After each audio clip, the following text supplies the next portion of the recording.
কণমণি নাথৰ কাব্যগ্ৰন্থ জখলাৰ পৰা এটি কবিতা।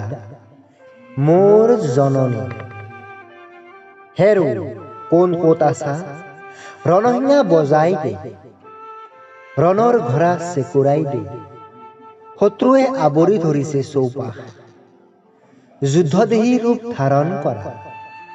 হেৰো কোন ক'ত আছা, হেংদাং হাতত তুলি ল, শত্ৰুক কৰিব লাগিব নিধন, জননীক কৰিব লাগিব উদ্ধাৰ, সাজু হ সাজু হ, যেনেকৈ আছা তেনেকৈ ওলাই আহ। আমি লাচিতৰ দেশৰ মানুহ, কুশল কোঁৱৰ কনকলতা কুঁৱৰী, ৰণসিঙা বজাই দে, শত্ৰুক আঁতৰাই পঠাব লাগিব, জয়ৰ প্ৰতিধ্বনি বজাই দে, হিলদল ভাঙি একেমুখে গাব লাগিব জয়ৰ গান। জয় আই অসম, জয় আই অসম, জয় আই অসম।